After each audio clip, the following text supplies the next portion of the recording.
Pain killer खाने से दर्द का एहसास जाता रहता है, तकलीफ वहीं पर तकलीफ रहती है। इस वक्त का वेस्ट, इस वक्त का यूएसए पेन किलर्स के सहारे जिंदा है। आप मुझे ये कहें ना कि जी किसी बंदे ने शराब पी है और वो नशे में नहीं है, मैं ये मान सकता हूँ, लेकिन अगर बंदे के पास ताकत है, इख्तियार है, इक़्तिदार है और आप कहें कि वो नशे में नहीं है, मैं ये नहीं मान सकता। और अब मगरब का ये नशा टूट रहा है। कि दुनिया का करंट अफेयर्स किस तरफ जा रहा है। करंट अफेयर्स जो है यानी मौजूदा हालात, उनको करंट लग गया है। कि एप्स्टीन फाइल्स को थोड़ा डिस्क्राइब कीजिए और उसके असर प्लस अमेरिका के सियासत के अंदर असरात भी बताएं। राइट, पहली बात तो फाइल्स कहने बहुत बड़ी ज्यादती है सर, इसको किताबें कहें, किताबें नहीं, ये पूरी लाइब्रेरी है। लाइब्रेरी नहीं, ये पूरा नजरिया है। ये एप्स्टीन फाइल्स जो रिलीज हुई हैं, इसके पीछे भी तो कोई बिगर पिक्चर हो सकती है सर। एप्स्टीन फाइल्स एक फ़लसफ़े का बराना अजहार है और वो फ़िलासफ़ी ये कहती है कि कसरत और किल्लत दोनों ज़िल्लत पैदा करते हैं। पूरा एक ट्रायंगल है, मुसाद, CIA और KGB। देखिए, आपके मुताबिक सर KGB ज़्यादा जो है वो उसको सपोर्ट करी है कि मुसाद सपोर्ट करी है? ज़ियोनिस्ट किस भयानक हद तक जा सकते थे ताकत को मेंटेन करने के लिए, दूसरों को नीचे लगाने के लिए, कि उनको पता ही नहीं चला कि वो दुनिया को सोचते थे, किसी ने उनको भी सोच लिया। इस वक्त दुनिया की जो तारीख है वो एक बंदे के गिर्द घूम रही है सर, उसका नाम पुतिन है।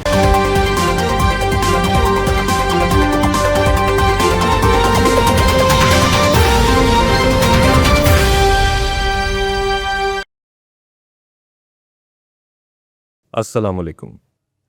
दुनिया का करंट अफेयर्स पता नहीं किस सिमत में जा रहा है। दुनिया के अंदर बहुत सारी हैपनिंग्स हो रही हैं, बहुत सारे पर्देफाश भी हो रहे हैं। इन सब चीज़ों पर डिस्कस करने के लिए आज हमने मदऊ किया है प्रोफेसर डॉक्टर मुनव्वर साबिर साहब को। Sir, welcome to show. Please. तो सबसे पहली चीज़ स्टार्टअप लेने के लिए ये बताइए कि दुनिया का करंट अफेयर्स किस तरफ जा रहा है। देखिए, ये एक ही वर्ड है जो दो मुख्तलिफ तरह से बोला जाता है और उसके मीनिंग बदल जाते हैं। सर, बाई चांस है कि दोनों मीनिंग यहाँ पर इकट्ठे हो गए।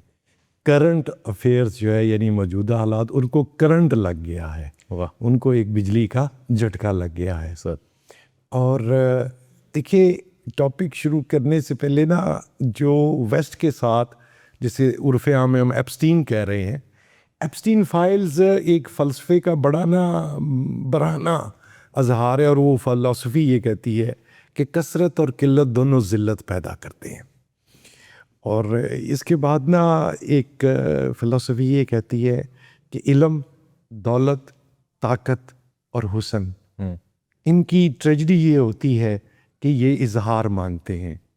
और मगरब के पास ये चारों चीज़ें थीं, अच्छा, हैं, लेकिन अब ये हुआ है कि इन चारों चीज़ों का इजहार जो है ना, वो इस तरह अयां हुआ है कि ये उरियां हो गया है वसा। और अब वो मगरब वाले ना दुनिया से नहीं, अपने आप से आंखें नहीं मिला पा रहे।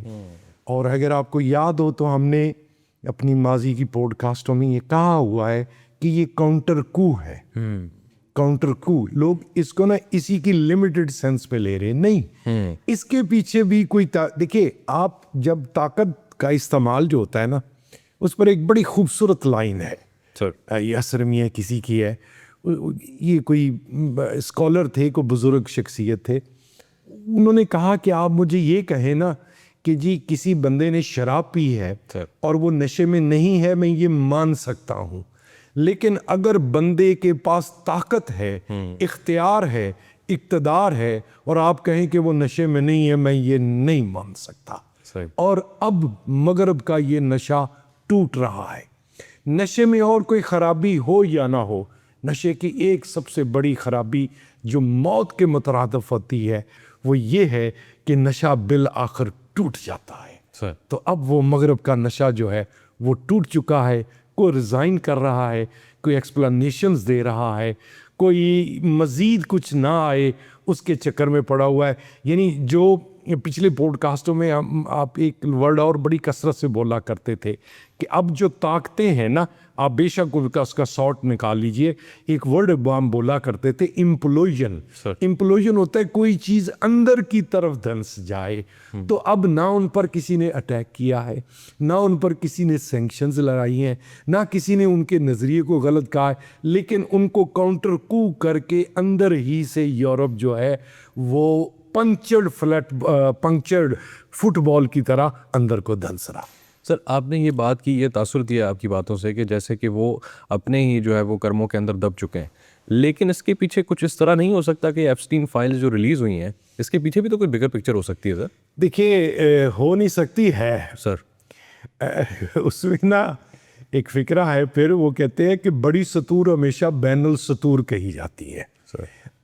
ये ना एक लेक्चर में मैं ये बातें बोल रहा था। हम अपने मुल्क की बात कर रहे थे, अपने इलाके की। तो एक स्टूडेंट ने क्वेश्चन पूछा था कि सर हमारे यहाँ ये जो करप्शन है, ये जो लूट मार है, ये जो गुर्बत है, ये जो जहालत है, इस पर उन्होंने आपका कहना है कि हमें लगाया हुआ था, तो क्या उनका किरदार ज़्यादा है कि हमारा? तो मैंने कहा कुछ कसूर उनका है, कुछ हमारा है, कुछ हम दोनों का है। तो इसमें भी ये हुआ। देखिए जो चीज़ एक दफ़ा बराए फ़रोख्त हो ना, वो चीज़ फिर बार बार बिकती है, वो बार बार बिकती है जो एक दफ़ा बिक जाए। तो अगर वो जो एप्स्टीन था, वो जो माफिया था या एक ग्रुप था, गैंग था, वो जब किसी एक के लिए काम कर रहा था तो शेर को सवा शेर टक्कर गया। उन्होंने कहा जहाँ पे इतना किया है तो थोड़ा सा हमारे लिए भी सही। अब आप उस शख्सियत का नाम ना पूछें, क्योंकि यहाँ पर प्रॉब्लम पता क्या है सर? प्रॉब्लम हमारी ये है कि हमारे यहाँ बोलने वाले, लिखने वाले, चूँकि उनकी पहली प्रॉब्लम ये होती है कि या वो बरतानिया से पढ़ के आए होते हैं या वो अमेरिका से पढ़ के आए होते हैं। अच्छा स्कॉलरशिप भी वहीं से मिला, पढ़े भी वहीं से, वापसी पे $4-5,000 भी मिल गया, तो वो कहा जाता था once in America American forever, Americanised होके आता है। तो बातें उनको भी अंदाज़ा थी। अब मैं उनको ढूंढता हूँ कि उनमें से भी को बोले, लेकिन वो नहीं बोलते। तो जो ऑलरेडी आपके टिल्टेड दिमाग हों, ऑलरेडी आप बिके ना भी हों, आप किराए पर चढ़े हों, तो फिर वो हकीकत बोलते नहीं थे। लेकिन अब जो है ना मामला वो खुल के सामने आ गया है। हाँ, हिंट जो आपने पूछा सवाल, तो देखिए इस वक्त दुनिया की जो तारीख है वो एक बंदे के गिर्द घूम रही है सर, उसका नाम पुतिन है। ठीक, बस इसकी तफसील फिर से सर। लेकिन आपने इतनी एक बहुत बड़ा सवालिया निशान छोड़ दिया पुतिन का नाम लेके, क्योंकि सर जो रिपोर्ट्स आ रही हैं उसमें ये पता चल रहा है कि ये जो आपके एप्स्टीन थे ये एहूद बुराक के साथ भी इसके ताल्लुकात थे, plus he was allegedly a trained spy of Mossad and CIA both as well। आपने सर वहाँ से पुतिन का नाम ले लिया।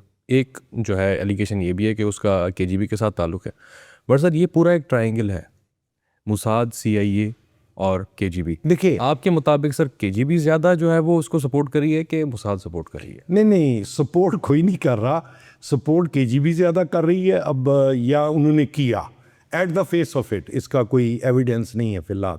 लेकिन जब आप देखते हैं ना कि एक बंदा पहले 12 बजे से उठता ही नहीं था और अगले दिन आपको वो सुबह 4 बजे ग्राउंड में रनिंग करता मिले ना, तो फिर बंदा ये देखता है अच्छा यार देखो ये किसके पास बैठा हुआ था कल, राइट।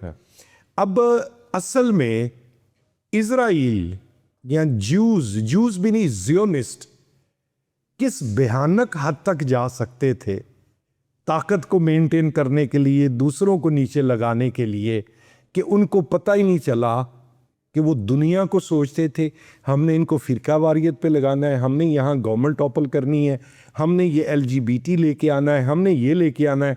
किसी ने उनको भी सोच लिया। यानी आपने किसी बंदे को टारगेट किया हुआ है, आप उसकी रैकी कर रहे हैं, आप उसकी अमाल पे नज़र रख रहे हैं, तो किसी ने आपको भी सोच लिया था। यहाँ से वेस्ट मार्क आ गया कि हमें भी किसी ने सोच लिया है। और लास्ट पॉडकास्ट में या उससे पिछली में हमने बोला था ओवरडू और मिस्टेक। जी सर। देखें आपको ना सर में दर्द होता है, ये बड़ी मीनिंगफुल बात मैं करने लगा हूँ, और वो हो रहा है किसी कमज़ोरी की वजह से। ठीक है, आपके जिस्म के किसी हिस्से में डेफिशिएंसी है, ब्लड की है, लिवर की है, एनीथिंग।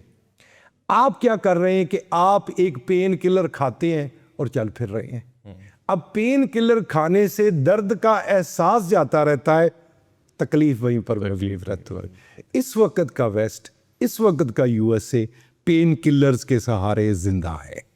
असल वजह पर वो अभी भी नहीं पहुंच पा रहा। तो सर ये हाइब्रिड वॉरफेयर बिटवीन पुतिन या रशिया, हाइब्रिड नहीं, फिफ्थ जनरेशन सर, इस फिफ्थ जनरेशन वॉरफेयर के अंदर इतना मौसर जो है वो असर जो है वो रशिया की तरफ से आ गया कि उसने बाकायदगी से यूएस और बरतानिया की इतनी बड़ी पावर्स को हिला दिया। आप वाकई समझते हैं फिर ऐसा हुआ? देखिए, इसमें भी लगता ही है कि जैसे मैं उसको कोई एडमायर करने वाला हूं। मुझे एक बात बताएं सर, यूएसए जब ट्रम्प पहला इलेक्शन जीता है उस वक्त बिला शरीके गैर दुनिया की वाहद सुपर पावर थी ना, ऑलमोस्ट बिल्कुल थी।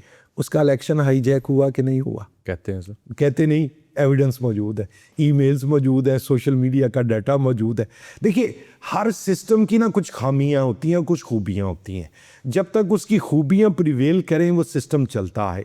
जब उसकी कोई दो खामियां भी ऊपर को आ जाएं तो सिस्टम कोलैप्स कर जाता है। तो सरमायादाराना निज़ाम की खामियों को किसी न किसी तरह जो है वो कैश करना शुरू कर लिया है। जब यूएसए का इलेक्शन ही हाईजैक हो गया, मैं बड़ी ना कंक्रीट सेंस में आपको बता देता हूँ।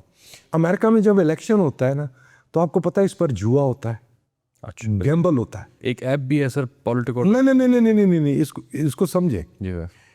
मैं आज आपको, अब हम तो डलता सूरज या फ्यूचर है ना, मुझे जब भी प्रेडिक्शन करना होती थी, चले राज बताता हूँ, तो मैं पहले देखता था कि किस कैंडिडेट का रेट क्या आ रहा है। और आपको पता है हिलरी का रेट क्या था? क्या था सर? 8 पैसे, 8 से 10 पैसे। ये हमारे व्यूअर्स को शायद शॉकिंग होगा। अच्छा, उसकी वजह इसका मतलब पता क्या बनता है सादा लफ्ज़ों से? फेवरेट कि 90% चांस हिलरी के जीतने का था। 92 याद है बिल्कुल। अच्छा, आप 85 कर लें, आप 80 भी कर लें, हो सकता है मैं कुछ भूल गया हूँ। उससे पहले ओबामा जब दूसरी टर्म के लिए आ रहा था, मैं हॉस्पिटल में पड़ा था। मुझे किसी ने कहा कि जनाब आपसे प्रेडिक्शन लेनी है। मुझे नहीं पता बाहर क्या हो रहा है। मैं सीधा गया, वो साइट खोली तो ओबामा का रेट मैंने निकाला, 6 पैसे निकला, यानी 94% ओबामा ही जाएगा। तो मैंने कमेंट्स दिए थे, मैं कोशिश करूंगा मुझे वीडियो मिल जाए। मैंने कहा जी आप जीत की इम्कान की बात करते हैं ना, ओबामा जीतेगा और ओबामा ही जीतेगा। और जब ये हिलरी वाला और ट्रंप वाला इलेक्शन था, मैं कॉलम लिख के, मतलब जहां पर आपकी बात गलत को चली जाए ना तो वो भी आपको मानना चाहिए। इससे आपके ना बड़ापन जाहिर होता है अगर आप अपनी को बात को गलती को माने। तो मैं अपनी तरफ से अमेरिकन को ये कह के कि पहली खतून सदर आपकी आ रही है, और ये मेरा कॉलम छप भी गया, जिसको फिर काउंटर करने के लिए मैंने लिखा था अमेरिकी जमहूरियत को फिर लड़का ही हुआ है। अच्छा, तो जब एक सुपर पावर का इलेक्शन ही हाईजैक हो गया, किस बात की सुपर पावर है? और अगर है तो कम से कम इस महाज पर उसको शिकस्त हो गई थी। तो अगर आप 4 साल के लिए, जो आपका बंदा नया सदर आ रहा है, जिसका मैंडेट था, जिस तरफ को जा रहा था, आप वही नहीं बचा सके तो आप क्या करेंगे? ये इलेक्शन कैसे जीता है ट्रम्प, आपको पता है ग्राउंड रियलिटीज का? सर, जो मस्क है, मस्क का एक बेटा जो है उसने कहीं जाके अपने आप को लड़की डिक्लेयर किया, तो फिर मस्क ने स्विंगिंग स्टेट्स, यानी जहां झूला वहां पर जाके लकी वोटर के नाम पे बंदा को सुबह उठता था तो देखता था कि मेरा तो 8 करोड़ रुपया निकल आया है। इंडियन 8 करोड़ या पाकिस्तानी 8 करोड़ का, पाकिस्तानी भी हो तो 8 करोड़। तो वो पूछता था जी ये क्या है, वो समझता तो कुछ, वो कहते नहीं ये हमारी स्कीम है, आप आज के हमारे लकी वोटर हैं। अब फिर वो जो इसकी गहराई से पता ये चलता है कि वो लकी वोटर मुंतखब ही उस बंदे को करते थे जो थोड़ा इन्फ्लुएंशियल हो। अच्छा, मतलब जो थोड़ा, जिसका हल्का है भाव है अपने साथ। अब जिसका 8 करोड़ निकल आया वो घर बैठेगा, वो तो कहेगा मुझे अगर मेरी बाकी जिंदगी में भी जितने वोट रहते हैं ना मुझे दे दो, मैं इसी दफा डाल देता हूँ, मुझे 8 करोड़ रुपया मिल गया। तो this is how Trump has one second time.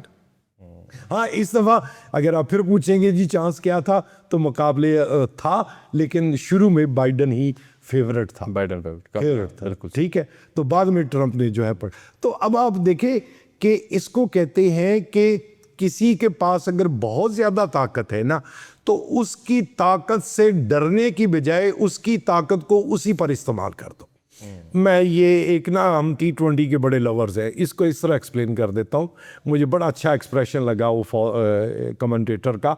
उसने कहा कि डोंट फियर द पेस, यानी जो स्पीड से गेंदे आ रहा है कर रहा है बंदा, इससे डरो ना, बल्कि इसको उल्टा इसी पर इस्तेमाल करो, हल्की सी स्निक करो, एज करो, और वो गेंद बाउंड्री से बाहर होगी। तो अमेरिका की ताकत को और यूरोप की ताकत को यूरोप पर ही इस्तेमाल कर दिया गया है।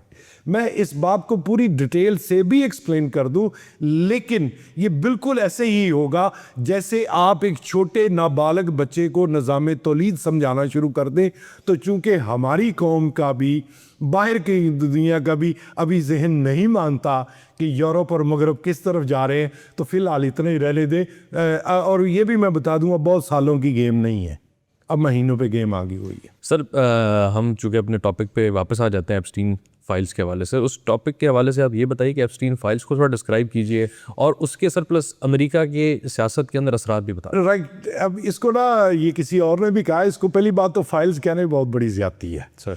इसको किताबें कहें, किताबें नहीं, ये पूरी लाइब्रेरी है। लाइब्रेरी नहीं, ये पूरा नज़रिया है जो कई सौ, मतलब कम से कम 200 साल से दुनिया को एक, देखिए मैं आपको सादा लफ्ज़ों में समझाता हूँ।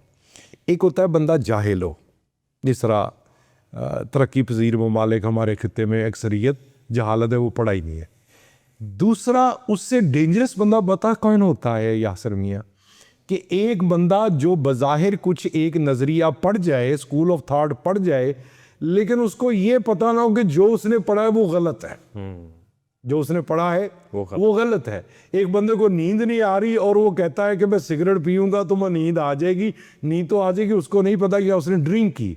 तो मगरब जो था, उन्हीं में से एक किरदार जो है उसका नाम एप्स्टीन है। वो बहुत बड़ा, मसलन 2017 में जब मोदी गया इजराइल के दौरे पे, आप, ये आपके व्यूअर्स के लिए भी इंटरेस्टिंग बात होगी कि आप ना एक लिस्ट निकालें, गूगल पे जाएं कि head of the states and government who visited Israel, तो आपको अमेरिकी सदर मिल जाएगा, बरतानिया का सदर मिल जाएगा, अदरवाइज आपको बहुत चीदा चीदा को बंदा मिलेगा। उन्होंने ब्लैकमेल किया मोदी को और उसे कंपेल किया कि go and visit Israel, and he became the first prime minister of India to visit Israel. अब कोई एक्सप्लेनेशन ये नहीं, कोई हमारा भी हो सकता था, हो सकता है किसी का नाम आ भी जाए। अभी मुझे ये बताएं कि वो इजराइल क्या लेने गया? क्या इजराइल के साथ कोई ट्रेड थी? क्या इजराइल के साथ कोई तेल लेना था, कोई कुछ लेना था? तो फिर ये कुछ चीज़ें होती हैं कि उसका जवाब ना मिले, तो एक जवाब जो सामने आ रहा हो कि भाई फिर यही वजह होगी, तो फिर आपको समझ जाना चाहिए। अब बिल गेट्स को ले लें आप, अच्छा, ट्रंप का एक इसमें कमाल ये है कि उसने इस सारे खेल को कुछ इस तरह से खेला है कि उसने ना, मसलन एक और जिस बात कहा जाता है कि कहते हैं जब मदारी तमाशा करता है ना, अगर उसका तमाशा खुल जाए ना, यानी उसका राज ट्रिक खुल जाए और अगले बंदे को पता हो कि ये ट्रिक मुझे पता है ये कैसे कर रहा है, तो फिर वो बंदा खुद सबसे बड़ा तमाशा। वो बंदा बहुत गहरा था, बहुत दूर तक उसकी पहुंच थी, पैसे का, ताकत का, हुस्न का, जो मैंने शुरू में कहा, वो भरपूर इस्तेमाल करता था। इस्तेमाल हुआ, उसने लोगों को इस्तेमाल किया और आखिर में वो खुद भी अब्यूज़ हुआ। तो अब बेसिकली तो वो एक डेड केस बन गया था। तो फिर अब यहाँ पर आके वो इस तरीके से बाहर को आया है कि उसने मगरब के निज़ाम को, मैंने, आपने कहा कि टॉपिक की तरफ वापस आते हैं, तो मैंने अपनी तरफ से आपको लॉजिकल एंड कर दिया था कि ये खेल अब ना बिगिनिंग ऑफ द एंड है, ये अब इख्तिताम का शुरू हो चुका हुआ है। और अब मुझे बताएं, वो जो यूरोपियन है या अमेरिकन है, वो अब चाइना से लड़ें, इजराइल से लड़ें या ग्रीनलैंड पे लड़ें, कि इन फाइलों को अब इसकी टाइमिंग चेक करें। हाला ये केस तो बहुत पुराना है, बिल्कुल ऐसे ही। मसला मैं आपको एक्सप्लेन कर देता हूँ। सबसे पहले ये केस मेरे जैसे बंदों के लिए उस वक्त सामने आया था जब माइकल जैक्सन का स्कैंडल, सेक्स स्कैंडल सामने आया था। उसी वक्त इसमें से स्मेल आ गई थी। आप एप्स्टीन की बातें कर रहे हैं, आप जूस की बातें कर रहे हैं, जियोनिस्ट की। अभी ऐसी ऐसी तलख हकीकतें हैं कि ये रिकॉर्डिंग बंद करके आप इसको साइड पे मेरे जो रिकॉर्ड कर लें, मैं आपको चीज़ें रिकॉर्ड कर देता हूँ, 2 या 3 साल लगेंगे, आपको ऐसे ऐसे भयानक इंकशाफात होंगे कि जो मैं यहाँ बयान ही नहीं कर सकता। मैं एक हिंट दे देता हूँ, मिसाल दे देता हूँ। ज्यूज की जो पॉलिसी थी अमेरिका जैसे मुल्क को हाथ में करने के अलावा, हाँ ये आप कह सकते हैं कि उनके पास ताकत थी, उनके पास, उन्होंने मेहनत की, उन्होंने इल्म लिया, उन्होंने टेक्नोलॉजी डेवलप की, उन्होंने ऐप्स डेवलप की, उन्होंने दुनिया में गैम्बलिज्म को इंट्रोड्यूस करवाया, उन्होंने पोर्नोग्राफी को, पोर्नोग्राफी के बानी कौन है, पोर्नोग्राफी का बिजनेस किन का, ज्यूज का है। इंटरेस्ट का जो है बिजनेस दुनिया में किसका है, ज्यूज का, बैंकिंग सेक्टर। ये जो गैम्बलिंग होती है ऑनलाइन, आपका कितना बड़ा तमस्कर है, हमारे मुंह पे थप्पड़ होता है, T20 मैच होता है, पीछे जो बेट वाली साइट है उनका जो है कमर्शियल चल रहा होता है।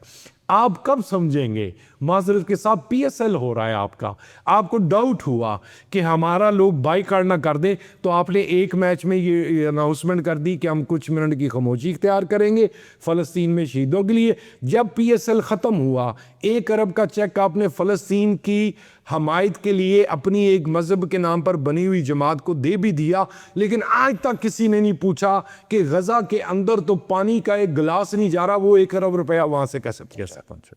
आप माजरत के साथ, आप मेरे लिए छोटे बच्चे हैं अगर कोई बंदा एप्स्टीन पे बात करता है या दीगर लोग भी जो कर रहे हैं। हाँ, उन्होंने आपके इस इलाके में, जिसे आप साउथ एशिया कहते हैं, मजहबी लीडर पैदा किए।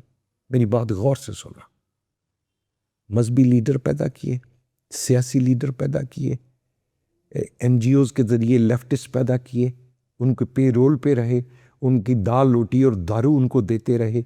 अब जिन्होंने एट ए टाइम एक तरफ आपके यहाँ मजहबी लीडर भी पैदा कर दिए या मज़हब के नाम पर, और NGOs भी कर दी, फिर पीछे क्या रह गया था। ये एक दायां हाथ है, एक बायां हाथ है, दोनों को अपोजिट पोल्स पर खड़ा किया। अब आप इमेजिन करें कि वो ताकत, इल्म और हुस्न का क्या क्या इस्तेमाल करते रहे। हाँ, जो सीखने वाली बात है, जो सीखने वाली बात है कि चाइना अभी तक इन कामों में से एक भी नहीं कर रहा। चाइना जब भी किसी मुल्क में जाता है, ट्रेड एग्रीमेंट करता है, वो ना पूछता है जी आपका मज़हब क्या है, आपका फ़िरका क्या है, आपका पॉलिटिकल सिस्टम क्या है, आपके यहाँ जमहूरियत है, आमरीत है, हाइब्रिड है, आप सोशलिस्ट हैं, कम्युनिस्ट हैं, आप काले हैं, गोरे हैं, उर्दू बोलते हैं, अरबी बोलते हैं, फ्रेंच बोलते हैं, वो एक ही बात कहते हैं, हमारे साथ कारोबार करो। Because they have learned from the west. उन्होंने, चाइना ने 2 लोगों से सीखा। एक जब USSR एक पावर था, उससे सीखा कि उसने क्या गलतियां की, ये अलग की भी बात कर लेंगे। दूसरा, उन्होंने वेस्ट से सीखा है कि इनके पास इल्म भी आया, दौलत भी आई, ताकत भी आई, सारा कुछ आया। हुस्न वाले मामले में मैं चाइना को निकाल दिया था। तो इन्होंने उसका क्या, देखिए बड़ा ना सादा सा फिक्रा है। हाँ, हमारे सुनने वाले जो हैं वो CSS के अलावा भी होते हैं। अकल, या जिसे आप जहानत कह लें, और शराफत, ये बड़ी मुश्किल से इकट्ठे होते हैं। जब जिस बंदे के पास ख़ास तौर पे जहानत, ज़हीन लोग ही आगे ताकत पे जाते हैं ना, तो ताकत के साथ शराफत नहीं आती। तो यूरोप के साथ, अब जब मैं यूरोप कह रहा हूँ, इसमें ज्यूज़ भी शामिल हैं, इसमें अमेरिकन भी शामिल, यानी इसमें वो तमाम ममालिक जिसको वेस्टर्न कंट्रीज़ का क्लब कहा करते थे, और वो कहा करते थे बड़े फ़ख्र से कि क्लैश ऑफ सिविलाइजेशन होगा। वेस्ट का क्लैश किससे होगा?